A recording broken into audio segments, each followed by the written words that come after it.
Invention classes change the way of learning में गीता सोनवाल जो आपको कंप्लीट इंग्लिश सब्जेक्ट पढ़ा रहा हूँ, जो आपको आपके सभी कंपटीशन एग्जाम के लिए हेल्प करने वाली है। और दोस्तों सब बढ़िया, आई होप सब बढ़िया होंगे, पढ़ाई वगैरह काफी अच्छी चल रही होगी।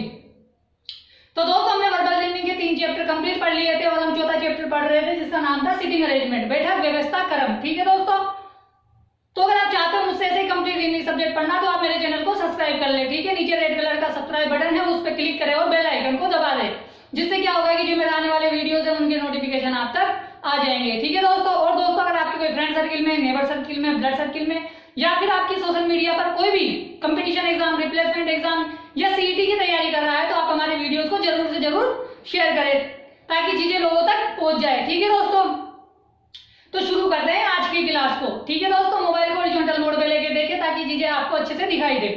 तो हम सिटिंग अरेंजमेंट पढ़ रहे थे, इसके काफी वीडियो पीछे हो चुके हैं। जो विद्यार्थी आज की क्लास को देख रहे हैं मेरा उनसे विशेष अनुरोध है कि वो आज की क्लास को न देखकर पीछे की क्लासेस से देखना शुरू करें, क्योंकि सिटिंग अरेंजमेंट को सोल्व करने के लिए जो बेसिक चीजें होती है, जो बेसिक पॉइंट होते हैं वो मैंने पीछे की क्लास में डिस्कस किए हैं।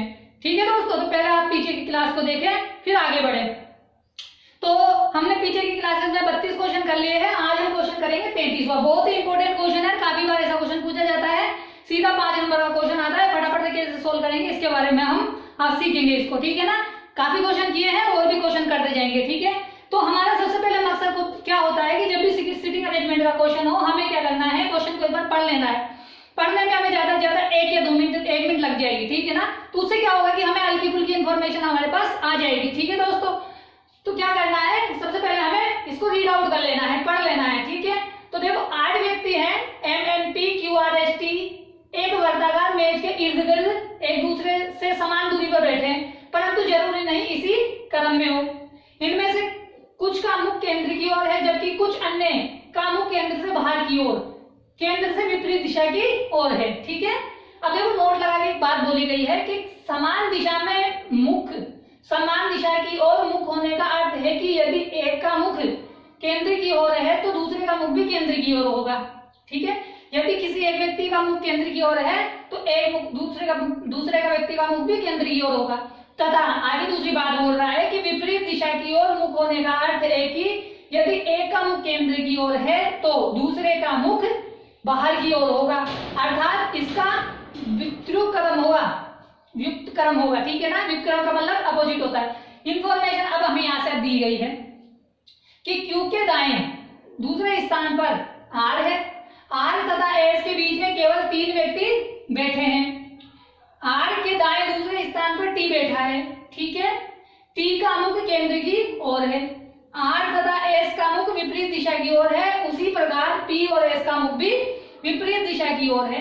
P के बाएं दूसरे स्थान पर N बैठा है, P Q का निकटतम पड़ोसी नहीं है, P तथा O के बीच में केवल एक व्यक्ति बैठा है, O Q का निकटतम पड़ोसी नहीं है, T के बाएं तीसरे स्थान पर M बैठा है, T के निकटतम पड़ोसियों का मुख विपरीत दिशा की ओर है, M तथा R का मुख विपरीत दिशा की ओर है, N का मुख उसी ओर है जिस ओर है कि O का मुख है। ठीक है दोस्तों, हमने इसको पढ़ लिया, जिससे क्या हुआ कि हमें हल्की फुल्की इंफॉर्मेशन मिल गई, जिससे हमें ये पता लगा कि भाई हमको सेंटेंस में क्या दिया गया, सिटिंग अरेंजमेंट में क्या दिया गया है और हमें सेंटेंस कहां से शुरू कर सकते हैं। ठीक है, कुछ चीजें इसमें जो लिखी है हमने देख ली है।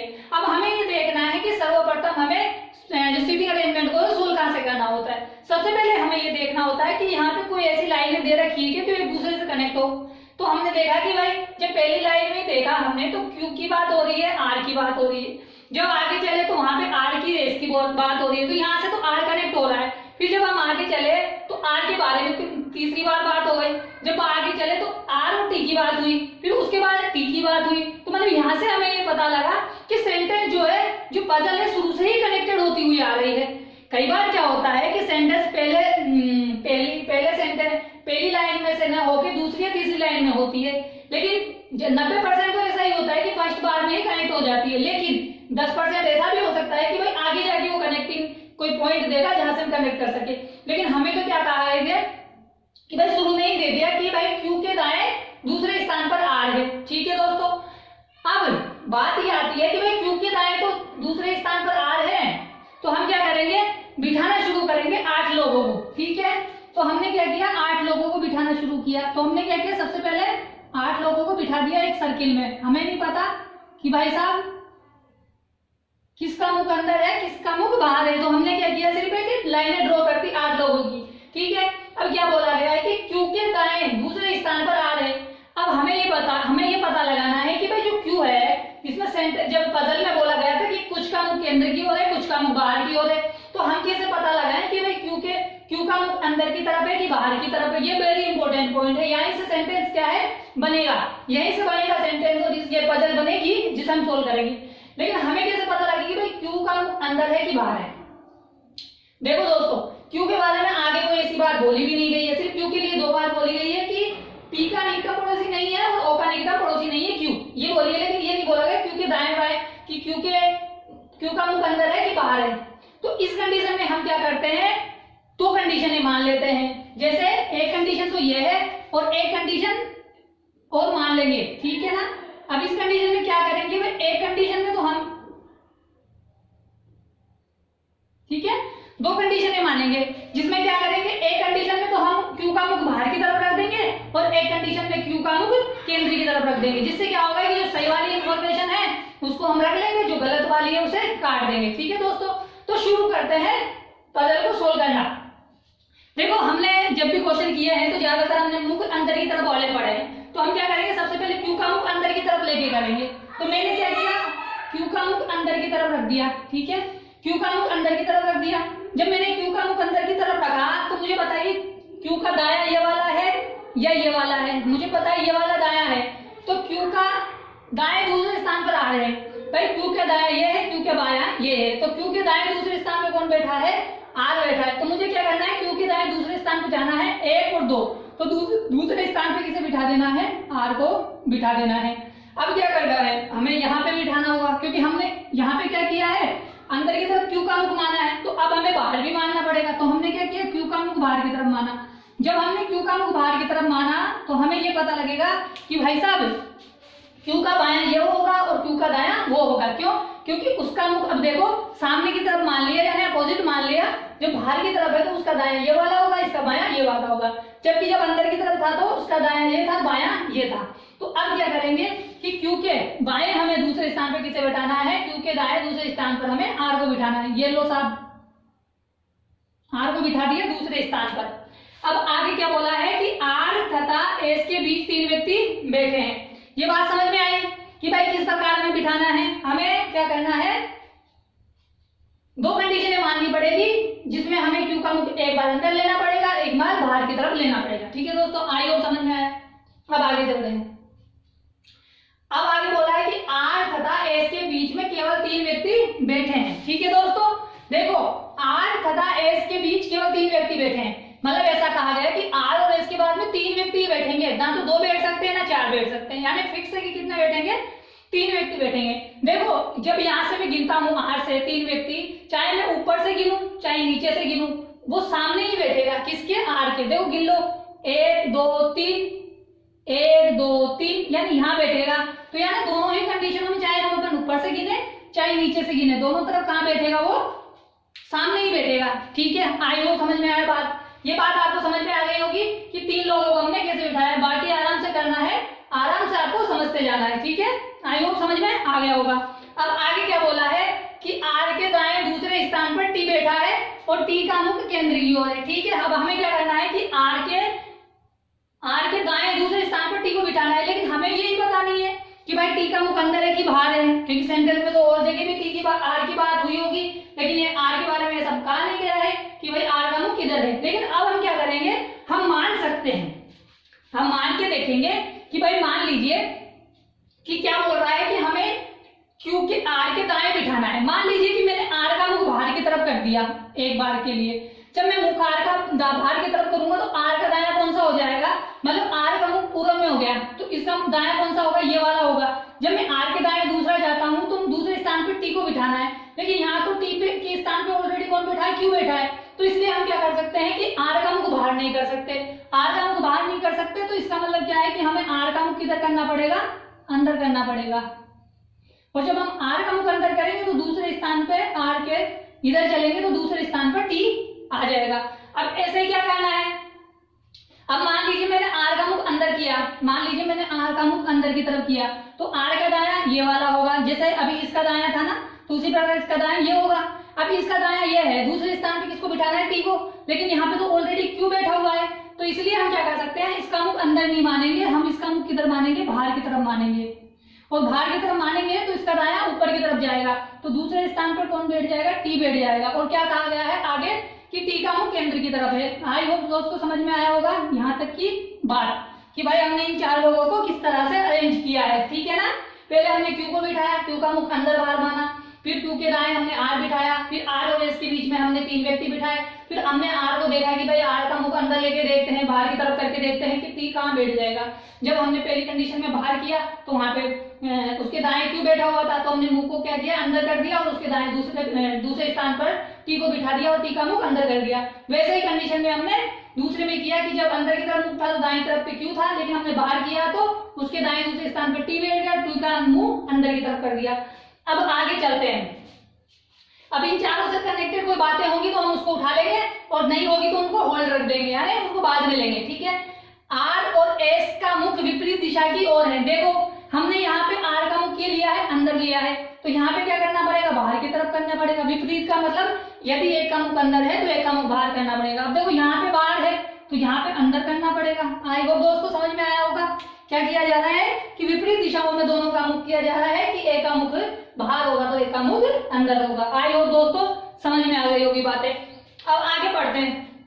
उसी प्रकार पी और एस का मुख भी उस विपरीत दिशाओं की ओर है, लेकिन हमें नहीं पता कि चार जगह हैं, कहाँ पे बिठाएं पी को, तो हम इसको क्या करेंगे, होल्ड रखेंगे। फिर उसके बाद बोला कि पी के बाएं दूसरे स्थान पर एम बैठा है, वही चार जगह हैं, पता नहीं कहाँ बिठाएंगे। और आगे चलते हैं।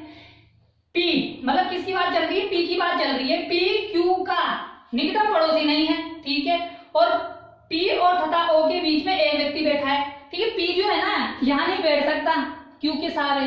क्यों, क्योंकि भाई साहब पी है ना जो क्यू का निकटतम पड़ोसी नहीं है। फिर आगे क्या बोला, पी और क्यू के बाद में भाई दो जगह बैठ सकता है, लेकिन हम कैसे बिठाएं, हमें तो पता ही नहीं है भाई कौन सी जगह बिठा सकते हैं। तो हमने क्या किया, इसको भी होल्ड रखा।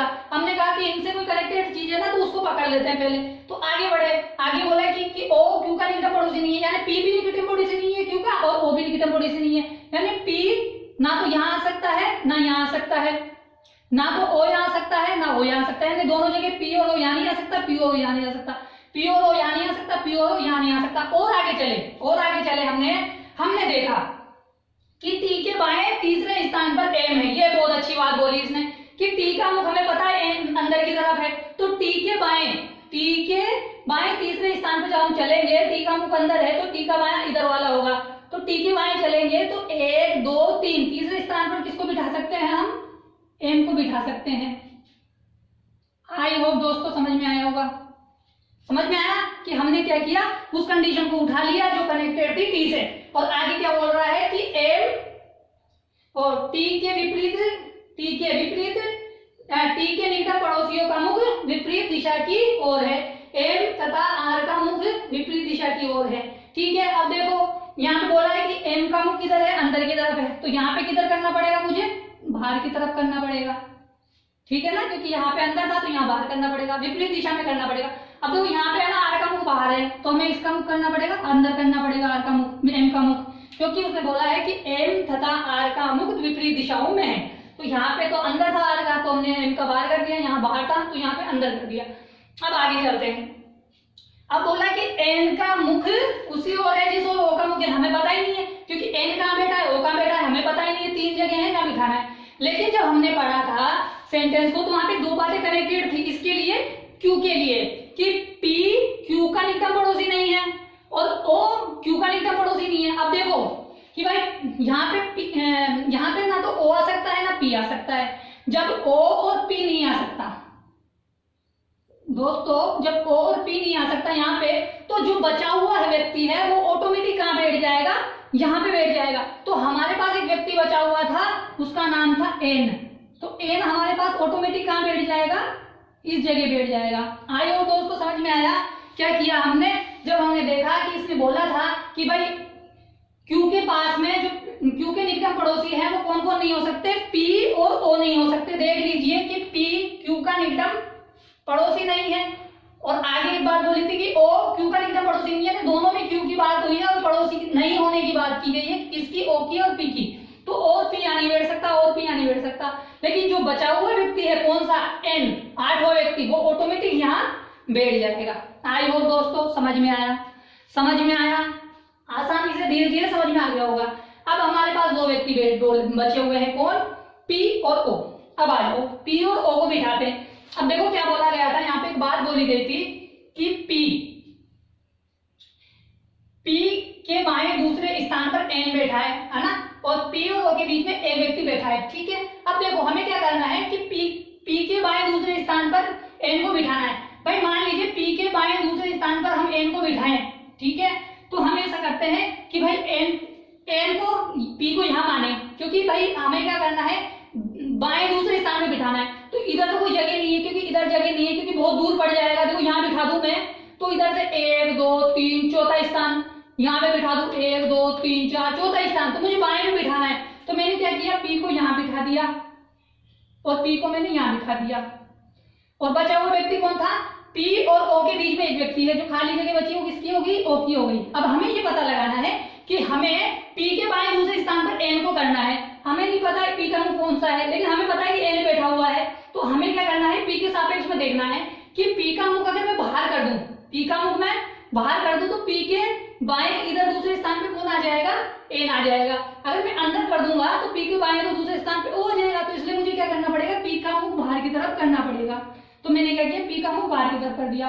अब देखिए यहाँ पे भी वही करना पड़ेगा। अगर मैं पी का मुख बाहर की तरफ कर दूंगा तो क्या हो जाएगा कि पी के बाएं दूसरे स्थान पर एन बैठ जाएगा। ठीक है दोस्तों, आई होप समझ में आया। 8 लोगों को तो हमने बिठा दिया, लेकिन अभी बात बाकी है किस किस की, कि ओ और एन का मुख किधर होगा, क्योंकि ये बात भी तो है भाई, कुछ का मुख तो अंदर है, कुछ का मुख बाहर है। तो हमने जब पैराग्राफ पढ़ा था, यानी पजल को सोल्व किया था, जब उसमें लिखा गया था कि टी के निकटम पड़ोसियों का मुख विपरीत दिशाओं की ओर है, पढ़ा है ना ये बात भाई, टी के निकटम पड़ोसियों का मुख विपरीत दिशा की ओर है। अब देखो टी यहाँ है, टी के निकटम पड़ोसियों का मुख विपरीत दिशा की ओर होना चाहिए, ठीक है ना। और वहां पे एक बात और बोली थी कि किसकी, कहां पे गया, यहाँ पे बोली थी कि ये रहा कि पी और एस का मुख भी विपरीत दिशा की ओर होना चाहिए, ठीक है, याद रखना। अब क्या बोला गया है कि टी के निकटम पड़ोसियों का मुख विपरीत दिशा की ओर होना चाहिए। देखो इसका मुख किधर है, बाहर है, तो इसका मुख अंदर की तरफ कर देंगे, क्योंकि विपरीत दिशा में होना चाहिए। इसका मुख बाहर है तो इसका मुख किधर कर देंगे, अंदर कर देंगे, ठीक है। अब बचा हुआ व्यक्ति कौन है, एन है। एन का मुख उसी ओर है जिस ओर ओ का मुख है। अब देखो ओ का मुख अंदर है तो एन का मुख किधर हो जाएगा, अंदर की तरफ हो जाएगा। ये हमारे पास पजल सोल्व हो गई, ठीक है। लेकिन अब हमें ये देखना है कि इनमें से पजल कौन सी गलत है और कौन सी सही है। अब इसको हमें रीड आउट करने के लिए इसमें वो पॉइंट देखना पड़ेगा जो इसको गलत साबित कर दे, ठीक है। अब देखो कौन सी बात है, देखो यहाँ पे बोला गया था कि उसी प्रकार P तथा S का मुख भी विपरीत दिशाओं की ओर है, यानी S और P का मुख क्या है, विपरीत दिशाओं की ओर है, यानी एक का मुख अंदर होगा, एक का मुख बाहर होगा। हम पहला वाला डायग्राम चेक कर दें। पहले वाले डायग्राम में P और S का मुख विपरीत दिशा में है, क्या देखो भाई साहब, दोनों का मुख बाहर की तरफ है, यानी एक ही दिशा में है, यानी या तो दोनों का मुख अंदर होता है या एक का मुख बाहर, एक का मुख अंदर होता। लेकिन यहाँ पे क्या किया, दोनों का मुख बाहर है, ठीक है। इसमें देख लेते हैं क्या दोनों का मुख विपरीत दिशा में है। देखो P का मुख तो बाहर है और S का मुख अंदर है, तो इसीलिए ये पजल हमारी सही हो जाएगी, ये डायग्राम हमारा गलत हो जाएगा। समझ में आया दोस्तों, तो ये वाला डायग्राम हमारा गलत हो गया और ये डायग्राम हमारा सही हो गया। आई होप दोस्तों समझ में आया होगा कि ये क्यों गलत हुआ है और वो क्यों, ये क्यों गलत हुआ है, ये वाला क्यों सही हुआ है। क्योंकि P और S का मुख विपरीत दिशा में होना चाहिए, जबकि पहले डायग्राम में तो P और S का मुख सेम दिशा में है, जबकि दूसरे में विपरीत दिशा में है। आई होप समझ में आ गया होगा, आई होप आपको समझ में आ गया। अगर समझ में आ गया है तो आपके सामने क्वेश्चन आने वाला है, उसका आपको आंसर देना है, ठीक है दोस्तों। आप तैयार है क्वेश्चनों के लिए। अब हम इसके 4-5 क्वेश्चन करेंगे जैसे कि एग्जाम में पूछे जाते हैं, ठीक है ना। तो आप तक तैयार हो जाइए।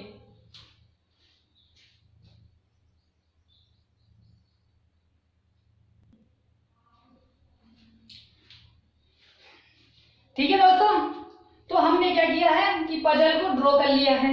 अब हमारे सामने क्वेश्चन आने वाले हैं, उनको सोल्व करेंगे। देखो पहला क्वेश्चन आपके सामने है, इसका आंसर दीजिए, आप बताइए, इसका आंसर दीजिए, ठीक है ना। अब हमारे पास आंसर क्या दिया हमारे पास क्वेश्चन पूछा गया है कि दी गई व्यवस्था के आधार पर निम्नलिखित में से कौन सा कथन टी के संदर्भ में सत्य है, बताइए। कि ये इंफॉर्मेशन दी है, ये जो हमने ड्रॉ किया है डायग्राम, उसके बारे में पूछा है कि जो टी है ना, इसके बारे में कौन सी इंफॉर्मेशन सही है। तो हमें चेक करना पड़ेगा पांचों पॉइंटों को, ठीक है। 5 विकल्प दिए हैं, उसमें से देखते हैं कौन सा सही है। इसमें कहा गया है कि एस के बाएं दूसरे स्थान पर टी है। देखो एस यहाँ है, एस का मुख केंद्र की तरफ है, तो एस का मुख जब केंद्र की तरफ है तो एस के बाईं दूसरी तरफ दूसरे स्थान पर कौन है, क्यू है। जबकि बोला कहा गया है कि एस के बाएं दूसरे स्थान पर टी है, जबकि क्यू एस के बाएं दूसरे स्थान पर तो कौन है, क्यू है। तो ये क्या हो गया, हमारा गलत हो गया। आगे चलते हैं कि ओ तथा पी के ठीक बीच में टी बैठा है। देखो पी और ओ के ठीक बीच में कौन बैठा है, टी बैठा है। आई होप हमारा आंसर कौन सा हो गया, हमारा जो आंसर हो गया, हमारा आंसर कौन सा हो गया, दूसरा वाला हो गया। अब देखो जब हमारा आंसर आ गया है तो हमें आगे चेक करने की आवश्यकता नहीं है। अगर आप फिर भी देखना चाहते हो कि नहीं तो हम चेक कर लेते हैं, ठीक है ना। देखिए एन के ठीक विपरीत टी बैठा है। देखो एन तो यहाँ है और एन के ठीक विपरीत ओ बैठा है, क्योंकि देख लो ओ और टी और क्यू ठीक विपरीत है, ठीक है।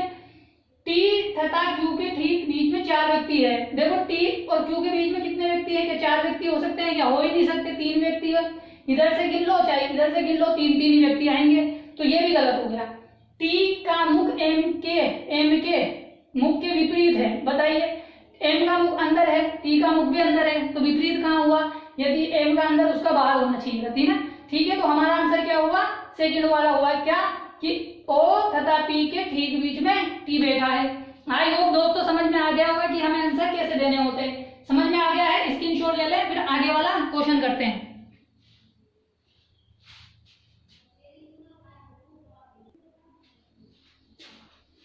ठीक है दोस्तों, सेकंड क्वेश्चन आपके सामने है, इसका आंसर दीजिए कि दी गई व्यवस्था में कितने व्यक्तियों का मुख केंद्र से बाहर की ओर है। केंद्र से बाहर की ओर यानी बाहर की तरफ है, बताइए। अब हमें देखना है कि कितने व्यक्तियों का मुख बाहर है। देखो क्यू का मुख बाहर है 1, इधर से किसी का मुख है नहीं, 2, 3, यानी कितने व्यक्तियों का मुख बाहर की तरफ है, 3 व्यक्तियों का मुख बाहर की तरफ है। क्यू का मुख बाहर की तरफ है, आर का मुख है और पी का मुख है, बाकी सभी का मुख कहाँ है, अंदर की तरफ है। तो हमारा आंसर जो होने वाला है कौन सा होगा, 3 का मतलब फर्स्ट वाला हमारा आंसर होगा। ठीक है दोस्तों, आई होप समझ में आया कैसे आंसर देना होता है, हमें कैसे चेक करना होता है, ठीक है ना। समझ में आया, समझ में आ गया है। अगर आ गया है समझ में तो आप स्क्रीनशॉट ले ले, आगे वाला क्वेश्चन करते हैं, ठीक है। आप स्क्रीनशॉट ले लो, आगे वाला क्वेश्चन करते हैं, ठीक है दोस्तों।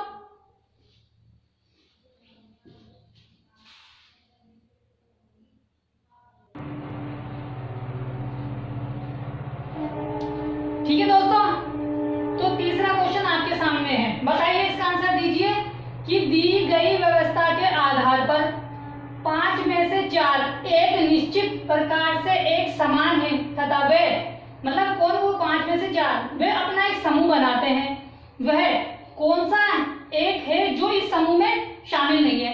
दोस्तों 5 ऑप्शन है, 5 में से 4 है ना जो एक समूह बनाते हैं और एक प्रकार से समान है, मतलब उसमें कुछ एक जैसी खूबी है, वो एक उन 5 में से अलग है जिसका हमें पता लगाना है। जो अलग है वही हमारा आंसर है, बताइए कौन सा अलग है।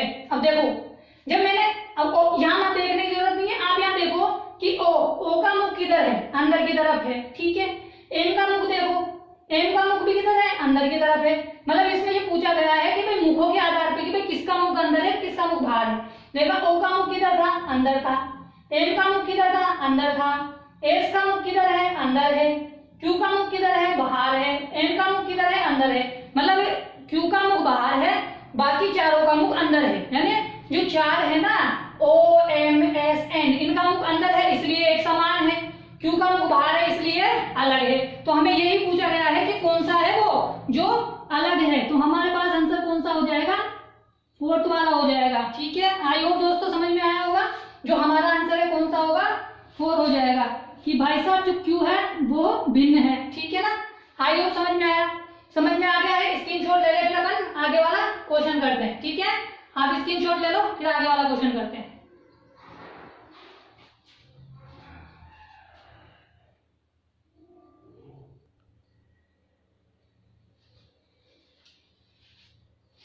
ठीक है दोस्तों, 3 क्वेश्चन हो गए हैं, चौथा क्वेश्चन हम करने वाले हैं। ठीक है, बताइए कि यदि एस के बाईं ओर चले तो निम्नलिखित में से कौन एस तथा क्यू के ठीक बीच में है। ठीक है, बताइए कि एस के जब हम बाएं चलते हैं, एस का मुख अंदर है, एस का बायां नीचे वाला, इसके तरफ नीचे वाला, तो एस के बाएं चले तो एस और क्यू पर जब जाते हैं, एस से क्यू पे, तो उनके बीच में ठीक कौन है। हमारे को पता है कि एस से क्यू के एस के बाएं जब चलते हैं तो एस और क्यू के बीच में ठीक बीच में कौन बैठा है, एम बैठा है। तो एम हमारा कौन सा ऑप्शन है, तीसरा वाला। तो हमारा आंसर कौन सा हो जाएगा, तीसरा वाला। ठीक है, आई होप समझ में आया कि किस प्रकार के क्वेश्चन पूछे जाते हैं। ठीक है ना, ठीक है, आप स्क्रीनशॉट ले लें, फिर अपन आगे वाला क्वेश्चन करते हैं। ठीक है दोस्तों, आप स्क्रीनशॉट ले लो।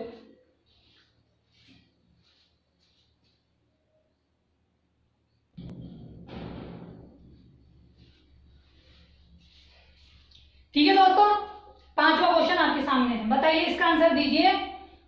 आर के संदर्भ में एम का क्या स्थान है। बताइए कि देखो आर यहाँ है हमारे पास और एम यहाँ है, तो हमें ये देखना है कि भाई एम के हम बाएं जाएं या दाएं जाएं। ठीक है, कि हम बाएं जाएं तो क्या स्थान हो सकता है, या दाएं जाएं तो कौन सा स्थान निकलता है। तो देखो हम देखते हैं कि जब हम आर के बाएं जाते हैं, यानी आर का मुख बाहर है, तो आर का बायां ये वाला, जब आर के बाएं चलते हैं तो 1 2 3, बाएं से तीसरे स्थान पर कौन है, एम है। यानी आर के संदर्भ में, आर के संदर्भ में एम का स्थान बाएं से तीसरा है। ठीक है, दाएं से कितना है, 1 2 3 4 5। क्या ऑप्शन में बाएं से तीसरा दिया हुआ है? अगर है तो वो हमारा आंसर होगा। देखो बाएं से तीसरा कहाँ लिखा है, बाएं से तीसरा हमारे पास लास्ट ऑप्शन है, तो हमारा जो आंसर हो जाएगा कौन सा हो जाएगा, लास्ट वाला हमारा आंसर हो जाएगा। आई होप दोस्तों समझ में आया कि किस प्रकार से सीटिंग अरेंजमेंट को क्वेश्चनों को हल किया जाता है। ठीक है, समझ में आया, आई होप आपको समझ में आया होगा। बहुत अच्छी सीटिंग अरेंजमेंट थी जिसको सोल्व करने में काफी आनंद आया होगा।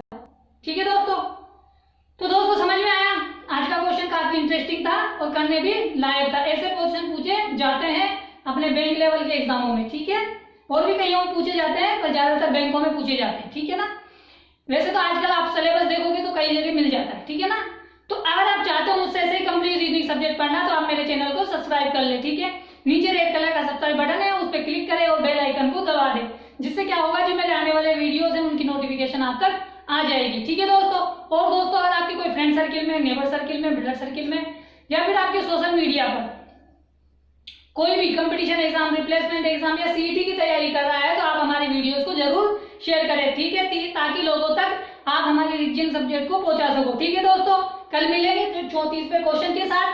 15 क्वेश्चन है वो करेंगे, अच्छे अच्छे क्वेश्चन है, उन सारों को हम अटेंड करेंगे। ठीक है ना, 20 क्वेश्चन के आसपास सोल्व करेंगे, 20 क्लास और लेंगे कम से कम। हर पर डे हम एक क्वेश्चन की एक क्लास लेते हैं ताकि छोटा पढ़ाएं पर विद्यार्थियों को समझ में आए। ठीक है ना, मैं नहीं चाहता कि भाई 5 6 10 क्वेश्चन एक क्लास में करा सकूं, नहीं, हम कराते हैं छोटी क्लास में एक क्वेश्चन। ठीक है, या तो 1 या 2। ठीक है, तो छोटे क्वेश्चन पहले थे तो मैंने करा दिए थे, छोटे छोटे क्वेश्चन थे, पर उसमें क्या है कि इसमें देखो कितनी बड़ी सीटिंग में अरेंजमेंट है। अभी और आगे आएंगे जो पूरा बढ़ जाएगा, है ना। तो क्या हो सकता है कि भाई हमें क्वेश्चन को समझना भी तो है, मैं आपको फटाफट बोल के समझा दूं, अगर आपको समझ में नहीं आए तो कोई मतलब नहीं। कम पढ़ो, अच्छा पढ़ो। ठीक है दोस्तों, कल 34वां क्वेश्चन करेंगे, आप सब तैयार रहिएगा कल के क्वेश्चन के लिए। ठीक है, तो कल मिलते हैं आगे के क्वेश्चन के साथ। ठीक है दोस्तों।